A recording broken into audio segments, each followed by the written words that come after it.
So yes, thank you, Mia.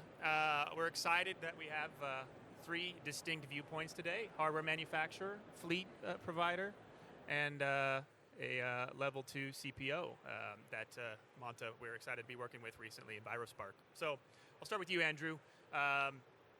Let's talk a little bit about this word flexibility. You have a pretty core customer profile, site profile that you're delivering your charging solution to, primarily level 2 solution to all variety of multifamily sites across the country. I see those chargers coming online every day. You guys are installing at quite a clip.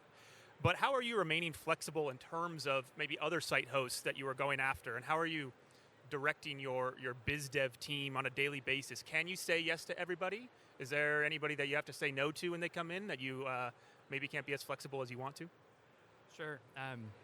So I'm Andrew, CMO of EnviroSpark, and thank you, Kevin, and the entire Monta team for hosting. It's great to be sharing the stage here with Alex and Jamie.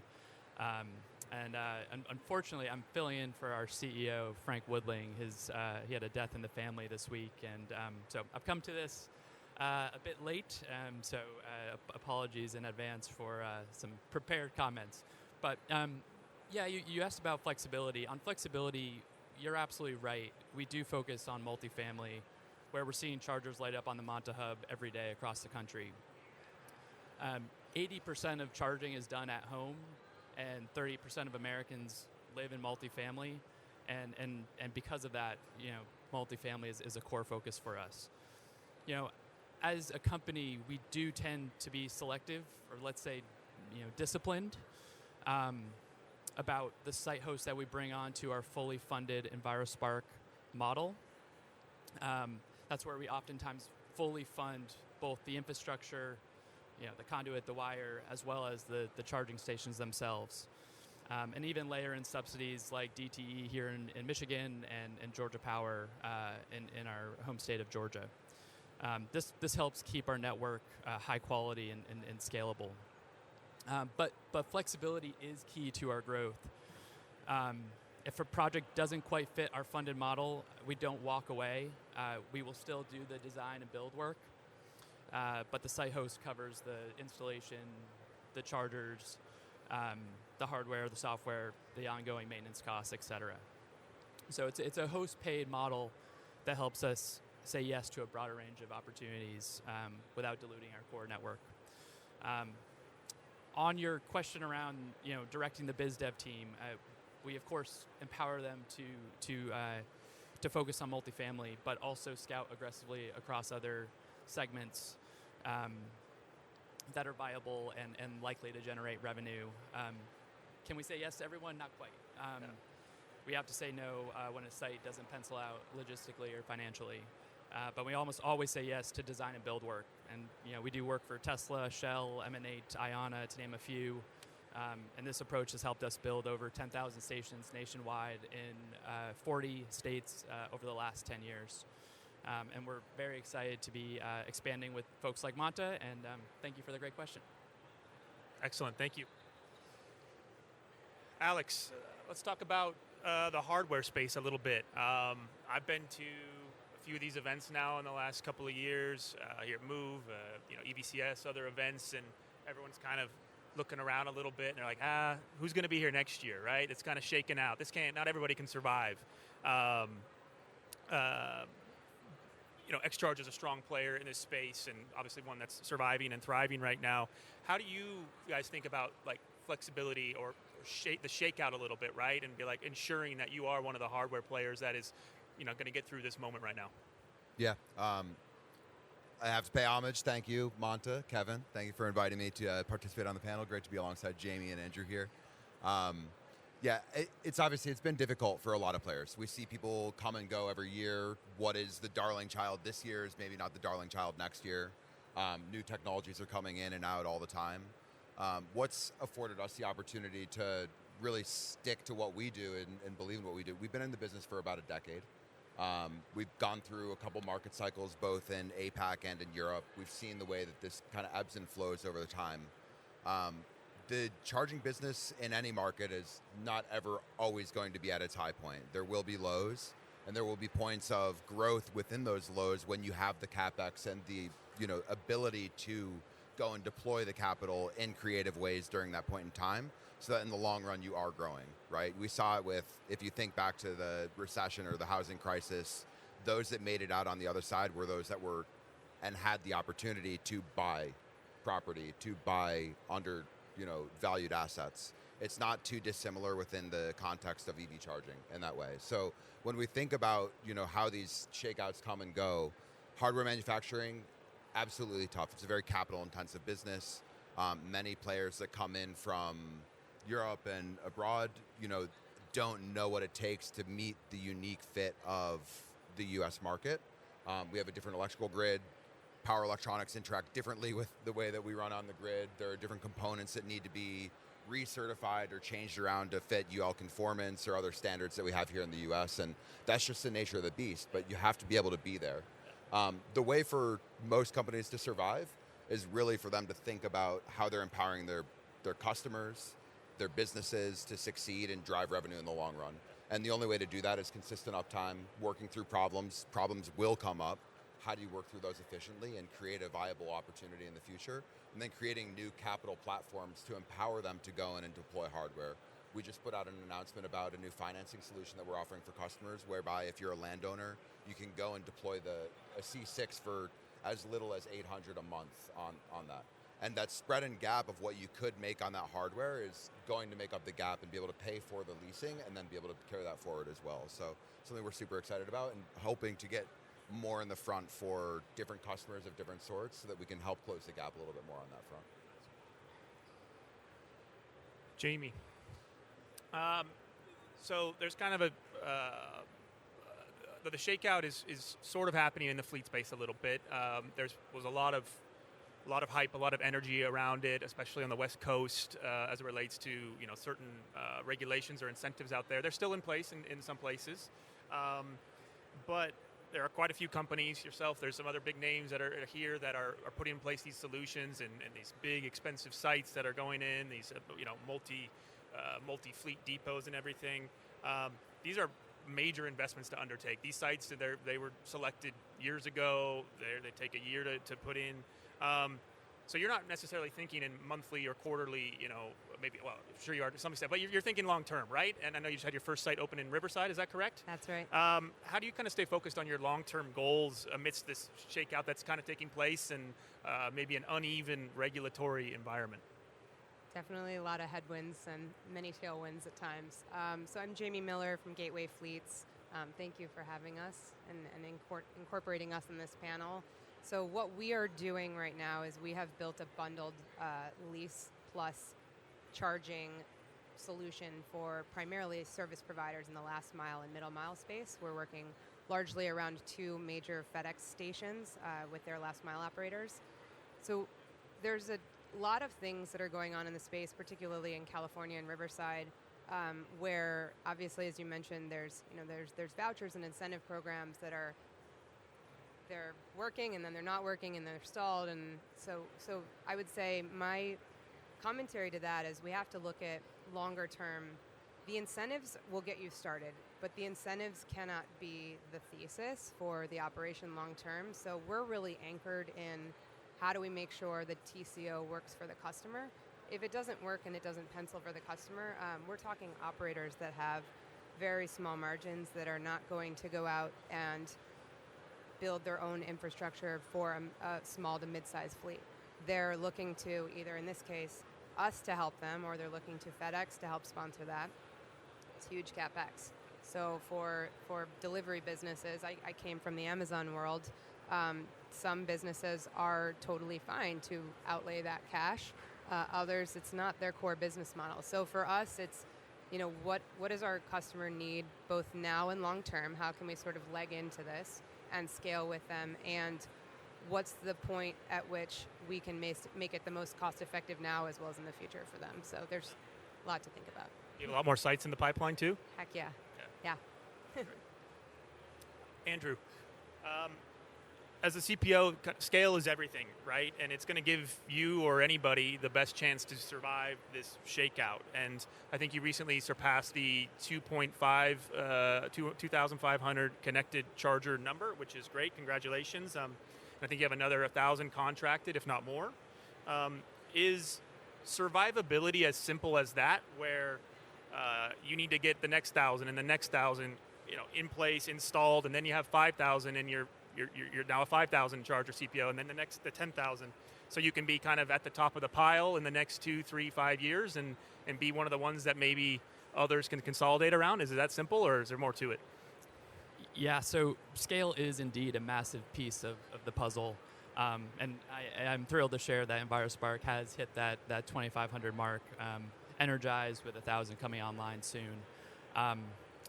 But survivability is not just about the numbers in the market. It's about utilization and reliability, and creating a virtuous cycle. When those chargers are humming with activity, that means revenue is coming in the door, which in turn means we can raise debt and equity financing to help continue to scale our network. So we brought on $50 million last year to do just that, and more importantly, it's about delivering a seamless experience for our drivers and site hosts.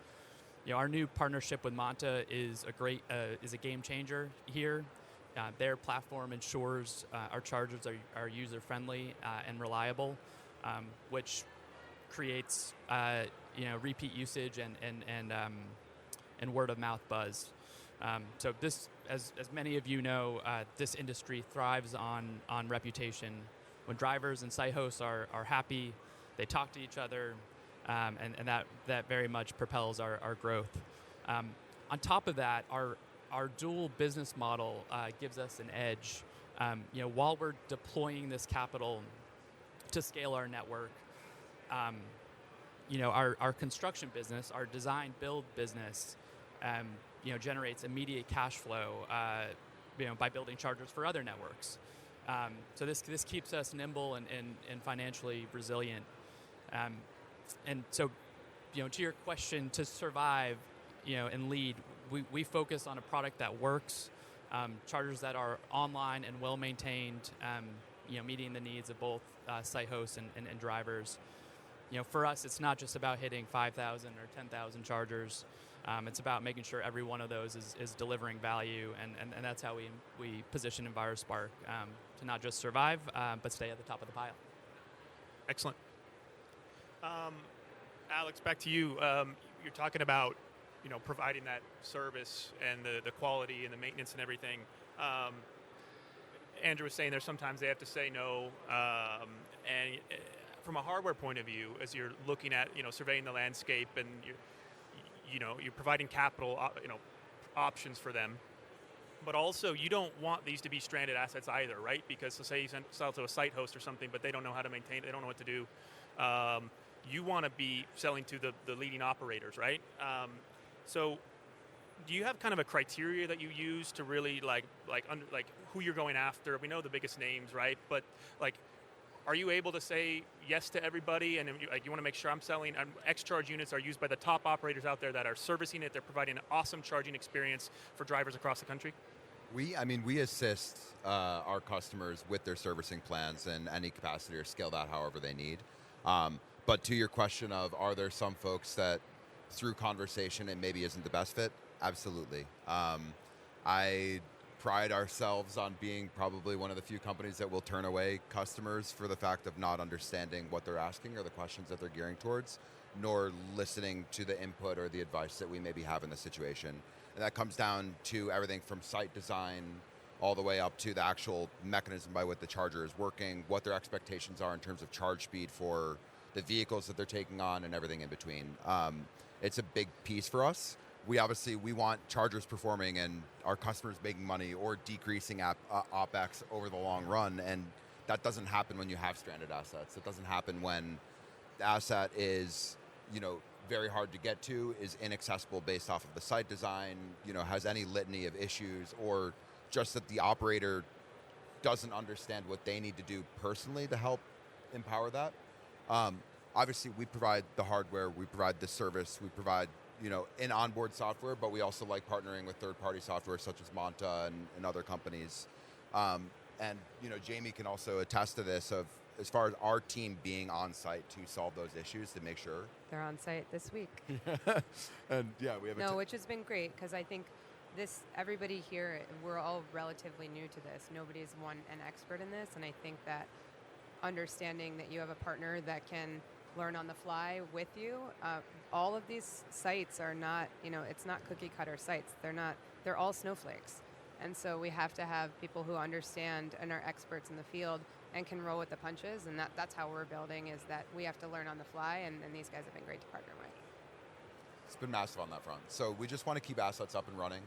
We're going to attest to those with a 3-year included warranty and then extendable up to 10 years total coverage. We stand by the lifetime of our assets. If there are issues and it comes into that territory of, well, I think it's covered under warranty, or I think it's another issue, we're generally falling covers under warranty, because we want to empower our customers to buy more units, to feel the confidence that we can work long term with them, and that we are going to survive and continue to survive, through everything. Excellent. We have time for a final one here for Jamie. Scale is maybe it's important in your space, but maybe less so. You're not going to have thousands of sites, right? You have your first one, well, maybe someday, but it might take a little time to get to thousands, or the volume that Andrew has at EnviroSpark. I'm fine with that. But what else kind of goes into being flexible in your space and starting to shake out? It's kind of, how are you approaching that question of flexibility and ensuring that you have the foundation for success in your sector of e-mobility? No, it makes sense. So I think I mentioned the customer piece, is everything has to be anchored in sort of customer behavior. And I think as part of this model right now, this transition, for our operators, they're not early adopters of anything. They're risk averse. We have to make this ease of transition very simplified for them. And so what we're thinking about in terms of how do we get them on board with the value savings are there. We're seeing that regardless of the political climate, people are still making these EV transition decisions because they're saving on fuel, they're saving on maintenance. So all of these fleet operators are like, this makes sense, but how do I slot it into my existing operation? And so for me, it's keeping the change cost and that transition effort as low as possible. So for a driver, for instance, a FedEx driver, the last thing that I want to tell an operator who's spending money on a new EV vehicle and charging with us is that their guy's going to be sitting at a charger for a couple hours. That incurs payroll costs. They sit in overtime. It's a nightmare. And so I can't tell them, where you save here, you're also going to spend more on payroll. That doesn't work. So we've worked with you guys. We've worked with everyone that's sort of helping us build up these sites. We have to make sure that the experience is predictable. It falls into their existing operation, because as we get them through the transition, we can then start to longer term. While I'd love to have many thousands of sites, my focus right now is on throughput and optimization of a single site. So my focus is, how do we make this one work and work really efficiently so that we can rinse and repeat with the same positive customer experience on all of them. And if you don't mind me interject, I mean, the way that Gateway is designing their fleets is completely unique compared to what you see of anybody else in the managed fleet services space. They're utilizing energy storage. We haven't integration. picked one. Yeah. We're OEM agnostic. Yeah, OEM agnostic, 100%. But they're utilizing just energy storage integrated into their sites to make sure that they're balancing the load on site, which you'll see in many conversations you go around to today. That is a major talking point, right? Demand chargers have become this, huge bear for everybody in the industry, for public operators, for private operators. It was something that wasn't really calculated in when people were putting in charging stations. And this is something that we saw in Europe as we were developing products that led us into battery integrated products, that we see this constrained grid market starting to arise and becoming more and more imperative that energy storage gets integrated into the overall site architecture, and that you find ways to balance your energy management schedule, right, across that entire value stack. All right, I think we have 20 seconds left, so that's perfect timing. Alex, Jamie, Andrew, thank you so much for joining me up here. I think this has been great. I hope everybody's enjoyed the insights that these three brought. That's how you can survive the shakeout that's happening or will be coming. Thank you all for joining us, and I'll turn it back over to me. She can't hear me, but going to turn it back over to Mia, and we'll introduce our next speaker. Thank you very much, everybody. Thanks, Kevin.